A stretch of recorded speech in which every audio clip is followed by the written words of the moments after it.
Esta imagen esconde un secreto muy inquietante. Fue tomada el 8 de noviembre de 1977 en la secundaria Miraloma. 700 personas se reunieron para debatir acerca del hombre más peligroso de Sacramento, quien había atacado a 27 personas. Pero lo que esta gente no sabía era que la policía creía que el asesino estaba en esta fotografía. El 3 de noviembre de 1976, un año antes, se había llevado a cabo otra reunión del ayuntamiento en la secundaria del Leo. Un hombre se paró entre la multitud y dijo que mataría a este depredador si iba a su casa. Unos meses después, este hombre fue atacado en su casa con su esposa. Toda la comunidad de Sacramento vivía con miedo, sin saber cuándo o dónde volvería a atacar el asesino. Pero una joven se obsesionó con el caso y aprendió todo lo que pudo sobre estos ataques. El 29 de octubre de 1976, Margaret Warlow, de 13 años, se convirtió en la víctima más joven del violador del Este, y su conocimiento sobre el caso le salvó la vida. Debemos preocuparnos por los niños después del ataque de anoche. Una mujer de 29 años fue violada mientras su marido miraba atado. La gente comenzó a comprar cosas para protegerse. Le dispararía sin dudarlo si tuviera un arma, pero no para lastimarlo, sino para terminar con él. Tengo un arma, pero aún así no me siento segura cuando estoy sola en casa. Era 1976 en la ciudad de Carmichael, California, en las afueras de Sacramento. Chris Pedretti, de 15 años, vivía una vida feliz con sus padres y su hermana mayor. Ella pasaba sus días sin preocupaciones en uno de los barrios más seguros del estado. Tenía 15 y era una niña normal que jugaba y hacía volteretas en el patio. No me preocupaba por nada. Ni siquiera me imaginaba que el mundo era inseguro. Hasta ese entonces, ella no tenía idea que desde junio crecía el número de ataques en su área. Las mujeres eran agredidas en sus propias casas. El 5 de octubre, a solo 5 kilómetros de la casa de Chris, una mujer llamada Jane Carson estaba en su casa con su hijo de 3 años, mientras su esposo trabajaba. A las 6:30 de la mañana, mi hijo de 3 años vino a mi cama en busca de un abrazo. Escuché la puerta del garaje cerrarse porque mi esposo se había ido a trabajar. Vi la luz de una linterna en el pasillo. Me pareció extraño, así que le grité a mi marido si se había olvidado algo. Nadie respondió. Se abrió la puerta de la habitación y un hombre con un pasamontañas y un cuchillo caminó hacia ellos, mientras los cegaba con la luz de la linterna. Le dije, llévate lo que quieras. Y cuando comencé a hablar, apretó los dientes y me dijo, cállate o te mato. Luego el hombre ató con cordones las muñecas y los tobillos de Jane y de su hijo. También los amordazó y les vendó los ojos. Después de saquear la casa, el hombre abusó de Jane y pasó las siguientes horas torturándola a ella y a su hijo. Cuando llamaron a la policía, el hombre ya se había ido. Carol Daly era la detective que la policía le había asignado al caso de Jane. Tal vez recuerdas algo que el hombre dijo, o puedes contarnos lo que te hizo, o algo que recuerdes haber escuchado. Él sabía muy bien cómo hacer para asegurarse de que nadie descubriera quién era. Estaba atada, tenía los ojos vendados y estaba con mi hijo.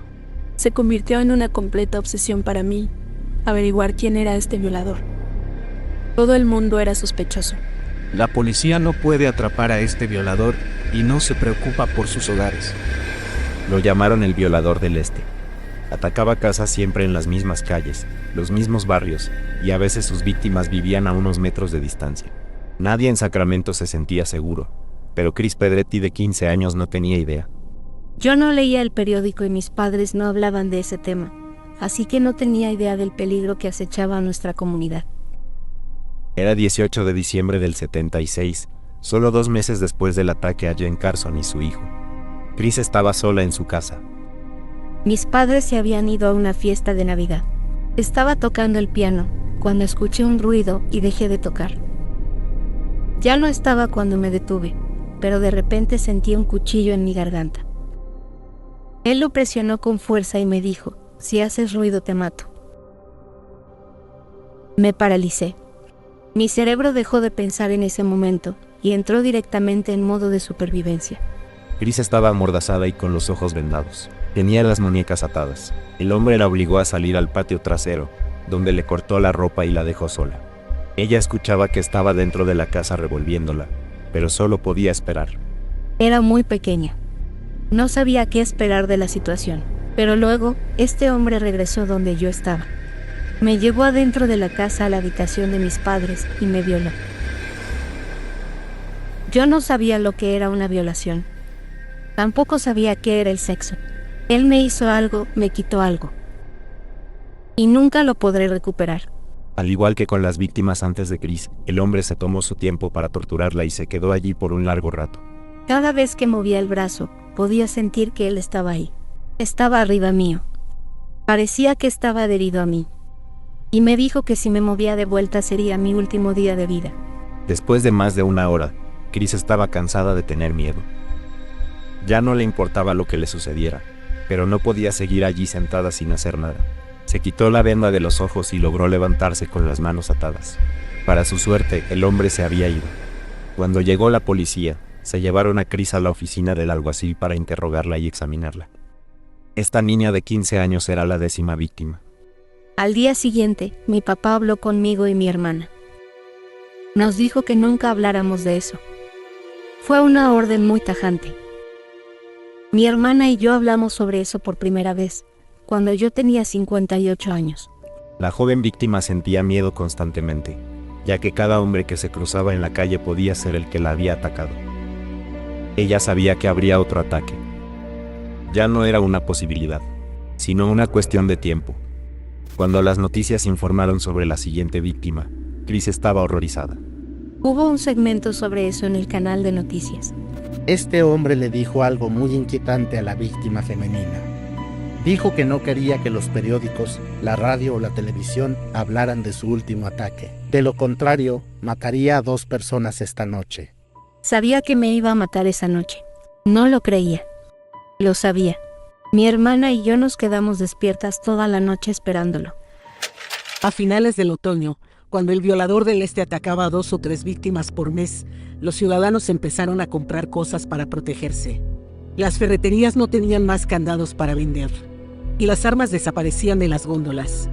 El 8 de marzo de 1977, 3 meses después del ataque de Chris, el número de víctimas llegaba a 15, pero aún no habían pistas. El hombre era muy eficiente para no dejar rastro. Conocía muy bien el tiempo de reacción de la policía y sabía cómo evitar ser detectado. Sabía todo sobre el funcionamiento de la ley. Su técnica era siempre la misma. En una noticia, se describió que el violador del este nunca atacaba una casa con un hombre presente. Después de que se publicó el artículo, su técnica cambió. El 18 de marzo una pareja fue su objetivo. Una mujer de 29 años fue violada mientras su marido miraba atado. Violó a una mujer de 29 años cerca del centro comercial Ignacio Valle a las 5:30 esta mañana. Su esposo tuvo que escuchar todo. Después de haber atado a la pareja, puso vajilla de vidrio detrás de las manos del hombre y le dijo que si lo escuchaba moverse, mataría a su esposa. El alguacil decidió que organizaríamos foros comunitarios, pero no tenía idea de que cientos de personas asistirían. Si tenemos un arma, podemos dispararle. Sabiendo lo que sé sobre este hombre, le dispararía sin dudarlo si tuviera un arma, pero no para lastimarlo, sino para terminar con él. En una de esas reuniones, un hombre se paró entre la multitud y dijo que lo mataría si alguna vez iba a su casa. Dijo que protegería a su esposa y a su familia. El 17 de mayo, unas semanas después de la reunión del ayuntamiento, el hombre fue atacado en su casa con su esposa. Es probable que el violador del este hubiera asistido a la reunión como un ciudadano preocupado y tomó esa amenaza como un desafío. Tengo un arma, pero no me siento segura cuando estoy sola en casa. Miro para todos lados todo el tiempo. Vivía con miedo. No sabía si volvería, o si seguía persiguiéndome, o si vivía en el vecindario. En noviembre de 1977, Margaret Warlow vivía con su madre en la Riviera Drive en Sacramento. Ella también estaba preocupada por el violador del este, pero no era como cualquier otra niña. Ella recopilaba todo tipo de información que encontraba y conseguía sobre este individuo. Yo leía todo lo que encontraba que estuviese relacionado con este hombre. Quería saber qué era lo que lo motivaba y la razón por la que hacía todo eso. A él lo excitaba el hecho de obtener poder y control a través del miedo que imponía. El miedo de sus víctimas era lo que le generaba placer, lo cual pude entender luego de tanto leer información sobre él. Mi mamá decía que ella era demasiado vieja y yo demasiado joven, así que no seríamos víctimas. Probablemente su madre estaba preocupada, pero sus palabras tranquilizaban a Margaret. A medida que los ataques se volvían más violentos, los investigadores se inquietaban cada vez más. Sabíamos que estaba listo para matar. Teníamos miedo de que el próximo llamado fuera por un homicidio en vez de una violación. 10 de noviembre de 1977. Era un día de semana. Me despertó a las 2:30 de la mañana con una linterna en la cara. Vi que tenía una máscara y me había atado las manos en la espalda. Margaret estaba sola en su habitación y sabía que su madre podía estar atada también. Mientras escuchaba al hombre en la cocina golpeando los platos, entendió lo que estaba por suceder. Sabía que si venía a mi habitación, iba a violar a mi mamá. Y si entraba a la de mi mamá, iba a violarme a mí. Fue a la habitación de mi mamá. Una voz dentro de mí me dijo: sabes que te van a violar, pero vas a sobrevivir, vas a superar esto y vas a estar bien. A pesar de que ya sabía lo que el hombre iba a hacerle, recordó un detalle sobre él. El miedo era su sustento, y Margaret pretendía usar eso en su contra. No quería mostrarle que estaba asustada. Me preguntó agresivamente: ¿quieres morir o que mate a tu madre? Y le dije: no me importa. Esa fue mi manera de dejarle saber algo. Que no significaba nada para mí, que no le tenía miedo. Debemos preocuparnos por los niños después del ataque de anoche. La detective Carol Daly creía que la rebeldía de Margaret le había salvado la vida. Probablemente, Margaret fue la víctima menor de edad más fuerte, con la que he hablado a lo largo de toda mi carrera. El número de víctimas ya era 27. Todavía nadie sabe cómo luce.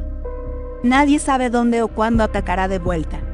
Buscamos por absolutamente todos lados. Después de trabajar en esos 27 casos, no había una noche en la que cerrara los ojos y no pensara en lo que tuvieron que pasar las víctimas.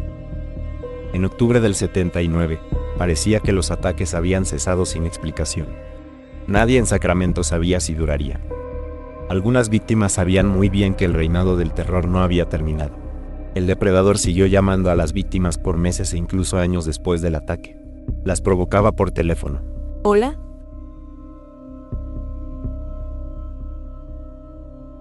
Te voy a matar.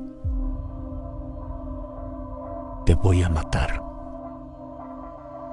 Mientras los ciudadanos de Sacramento suspiraban aliviados, un nuevo terror emergía en el área de Los Ángeles. Había un asesino en serie suelto que mataba parejas dentro de sus casas. Nadie conectó los crímenes con el violador del Este, porque no se compartía mucha información entre los condados. Lo llamaron el acosador nocturno original. Su nombre nació antes de la llegada de Richard Ramírez en el 84. El 30 de diciembre de 1979, Robert Offerman y su novia Alexandra Manning fueron asesinados en Goleta. El 13 de marzo del 80, Lyman y Charlene Smith fueron asesinados en Ventura. El 19 de agosto, fueron Keith y Patrice Harrington en Dana Point. El 5 de febrero del 81, le tocó a Manuel Oitún en Irvine.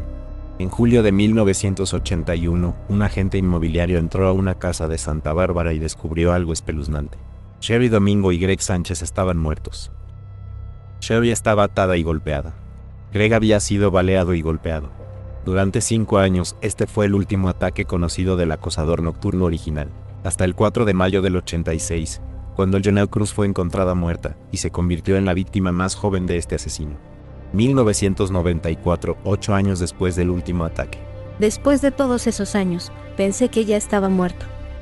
Era mi manera de negar todo. Paul Holes, un investigador de casos sin resolver, descubrió expedientes que se titulaban Violador del Este. Holes nunca había oído de este depredador. Luego de leer montones de pruebas y papeles sobre Sacramento en 1979, el detective Holes quedó obsesionado. Con la llegada de nueva tecnología de ADN, él esperaba poder resolver este caso pronto.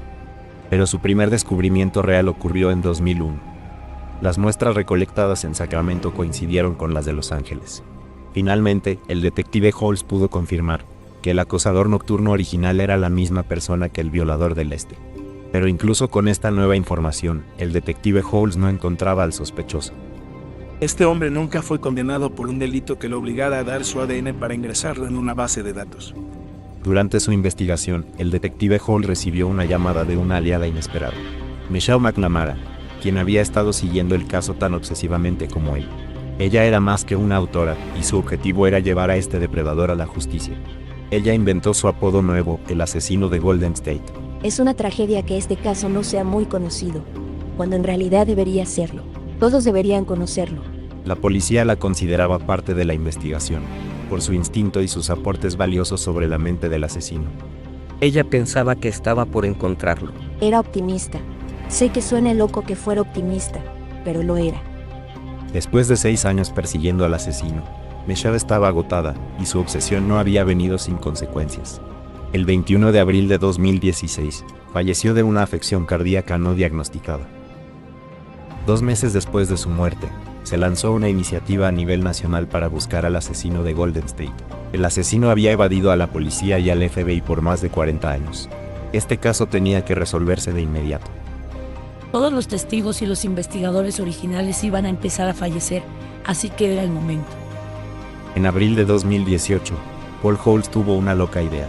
Subió el ADN de las escenas del crimen del asesino de Golden State a un sitio web de genealogía. En un día, obtuve la lista de potenciales familiares del asesino de Golden State, a través del sitio web de GenMatch. Hasta que obtuvo un nombre, Joseph D'Angelo. Era un policía retirado que vivía en Citrus Heights a las afueras de Sacramento, a 11 kilómetros de donde Chris había sido atacado. Pero para estar seguro, Paul Holes necesitaba una muestra real del sospechoso. Después de espiar a D'Angelo por días, la policía tomó su pañuelo usado de la basura y lo analizó para obtener una coincidencia de ADN exacta. Y dio positivo. No había dudas de que Joseph D'Angelo era el asesino de Golden State. La policía de California cree haber resuelto un caso de un asesino serial de hace 44 años. Las autoridades identificaron a Joseph James D'Angelo de 72 años como el asesino de Golden State. Al mirar sus antecedentes, quedó claro por qué nunca lo habían atrapado. En el 73 fue contratado como policía en Exeter. Luego investigó sus propias escenas del crimen y destruyó e incluso fabricó evidencia. Se nutría de la atención mediática y del miedo que propagaba en su comunidad. Es probable que D'Angelo hubiera asistido a reuniones del ayuntamiento como la de esta imagen, para ver los frutos de su trabajo. La respuesta siempre estuvo aquí mismo, en Sacramento. Yo estaba impactada. Habían pasado 42 años. Y debía enfrentarme a todo lo que había estado evitando afrontar. Carol Daly fue la primera que estuvo ahí para apoyarme. En verdad no sé si podría haberlo hecho sola. Llamé a mi hermana y le dije, mamá y papá no están aquí. Robin, ya podemos hablar de esto. El juicio del asesino de Golden State fue muy mediático. Todo el país veía cómo el hombre que había aterrorizado al estado por más de una década, finalmente era llevado ante la justicia. Fueron miles de noches sin dormir, tanto para los investigadores, las víctimas, sus familias y toda la comunidad. El 18 de agosto de 2020, al terminar el juicio, las víctimas pudieron hacer su declaración. Fueron momentos emotivos, ya que una a una, las víctimas le leyeron sus poderosos mensajes a D'Angelo en persona. Mi vida cambió para siempre, la madrugada del 17 de julio del 76. Tenía 15 años. Me robó la inocencia y la seguridad. D'Angelo, quiero que me mires a los ojos y quiero que recuerdes lo que voy a decir. Yo sabía que esa era la única oportunidad que tendría de enfrentarlo. No habría otra, tenía que hacerlo. Tus secretos fueron expuestos, tu doble vida llegó a su fin. Siempre serás conocido como un cobarde repulsivo que se escondió detrás de una máscara de maldad. Me da una gran satisfacción verte en el uniforme anaranjado que te corresponde. Esposado y sin poder en todos los aspectos de tu miserable vida. El 21 de agosto, D'Angelo había hecho un trato. Admitió 13 cargos de asesinato y 13 cargos de secuestro con robo. Asesinato en primer grado, ¿cómo te declaras? Culpable.